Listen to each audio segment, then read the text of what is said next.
ನಿಮ್ಮ ಯಶೋ ಸೂತ್ರಗಳಲ್ಲಿ ಕೆಲವೊಂದು ವಿಚಾರಗಳನ್ನ ನಾನು ಕೇಳ್ತೀನಿ, ಅದನ್ನ ರಾಕಿ ಬಾಯ್ ಸ್ಟೈಲ್ ಅಲ್ಲೇ ನೀವು ಉತ್ತರಿಸಬೇಕು. ಬದಲಾವಣೆ ಅನಿವಾರ್ಯ. ಕರೆಕ್ಟ್. ಬೆಳವಣಿಗೆ ಅದು ಅಷ್ಟೇ ನಿರ್ದಿಷ್ಟವಾಗಿ ಇರುವಂತ ವಿಷಯನೇ. ನಿನ್ನೆಗಿಂತ ಇವತ್ತು ಚೆನ್ನಾಗಿರ್ಬೇಕು, ಸ್ವಲ್ಪ ಬೆಳೆದಿರ್ಬೇಕು. ನಿನ್ನೆಗಿಂತ ಇವತ್ತಿಗಿಂತ ನಾಳೆ ಇನ್ನೊಂಚೂರು ಬೆಳಿಬೇಕು. ಗೆಲುವು ಗೆಲುವು ಅನ್ನೋದು ಸಿಕ್ಕೇ ಸಿಗುತ್ತೆ. ಎಲ್ರಿಗೂ ಗೆಲ್ಬೇಕು ಅನ್ನೋ ಆಸೆ ಇರುತ್ತೆ. ಆದ್ರೆ ಗೆಲುವಿಗೆ ಏನ್ ಮಾಡ್ಬೇಕು ಆ ಸಿದ್ಧತೆ ಅಥವಾ ಅದಕ್ಕೆ ಪರಿಶ್ರಮ ಪಡೋದಕ್ಕೆ ಎಲ್ಲರೂ ರೆಡಿ ಆಗ್ಬೇಕು. ಅದರಿಂದ ಹೊರಟ್ರೆ ಗೆಲುವು ತಾನಾಗೆ ಸಿಗುತ್ತೆ ಅನ್ನೋದು ನನ್ನ ನಂಬಿಕೆ. ಎಸ್. ಸೋಲು ಹಂಗಂದ್ರೆ ಏನು ಅನ್ಬೇಕು, ಯಾಕಂದ್ರೆ ನೆಗೆಟಿವ್ ಬಗ್ಗೆ ಯಾವತ್ತೂ ಯೋಚಿಸಬಾರ್ದು. ಸ್ಪರ್ಧೆ, ಕಾಂಪಿಟೇಷನ್.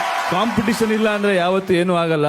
ಲೈಫ್ ಅಲ್ಲಿ ನಾನ್ ತುಂಬಾ ರೆಸ್ಪೆಕ್ಟ್ ಮಾಡೋದು ನನ್ನ ಕಾಂಪಿಟೇಟರ್ಸ್ ನ. ಯಾಕಂದ್ರೆ ಅವರು ನಮ್ಮೊಳಗಿನ ಬೆಸ್ಟ್ ತರ್ತಾರೆ. ಅವ್ರು ಹಾಕೋ ಚಾಲೆಂಜು ಅಥವಾ ಅವ್ರು ಕೊಡೋ ಪೋಸು, ನಾವು ಗ್ರೇಟ್ ಅಂದಾಗ ನಾವು ಇನ್ನೂ ಸ್ವಲ್ಪ ಮೇಲಿರ್ತೀವಿ ಅನ್ನೋ ತೋರ್ಸೋ ಹುಮ್ಮಸ್ಸಲ್ಲಿ ಒಳ್ಳೇದ್ ಬರುತ್ತೆ. Yes. ಸೊ ಅದರಿಂದ ಅವ್ರನ್ನ ಗೌರವಿಸ್ಬೇಕು. I love them. I love them ಅಂತ ಹೇಳಿದರೆ ಸ್ಫೂರ್ತಿ ಬದುಕು ಹೊಟ್ಟೆಪಾಡು. ಯಾಕಂದ್ರೆ ಸ್ಫೂರ್ತಿ ಅನ್ನೋದು ನಿಜವಾಗ್ಲೂ ಹೇಳ್ತೀನಿ, ಎಲ್ಲೋ ಓದ್ಬಿಟ್ಟು ಈಗ ಎಷ್ಟೇನೋ ಹೇಳಿದ್ರು, ಎಷ್ಟ್ ಮಾತು ಕೇಳಿ ಒಂದ್ ಅರ್ಧ ಗಂಟೆ ಸ್ಫೂರ್ತಿ ಬರ್ಬೋದು, ಒಂದ್ 2 ದಿನ ಸ್ಫೂರ್ತಿ ಬರ್ಬೋದು, ಅಥವಾ ಇನ್ನೆಲ್ಲೋ ಯಾವ್ದೋ ಪುಸ್ತಕ ಓದೋ ಅಥವಾ ಯಾರೋ ಹೇಳಿದ್ದನ್ನ ಫಾಲೋ ಮಾಡಿ ಸ್ವಲ್ಪ ದಿನ ಇರ್ಬೋದು. ನಿಜವಾದ ಸ್ಫೂರ್ತಿ ಏನು ಅಂದ್ರೆ ಬದುಕು. ಸಿಂಪಲ್ ಆಗಿ ಹೇಳ್ಬೇಕಂದ್ರೆ ಬುಡಕ್ ಬೆಂಕಿ ಬಿದ್ರೇನೆ ರಾಕೆಟ್ ಮೇಲಕ್ಕೆ ಹಾರೋದು. Correct sir. ಕರೆಕ್ಟ್ ಏನ್ರಪ್ಪ? ಕರೆಕ್ಟ್.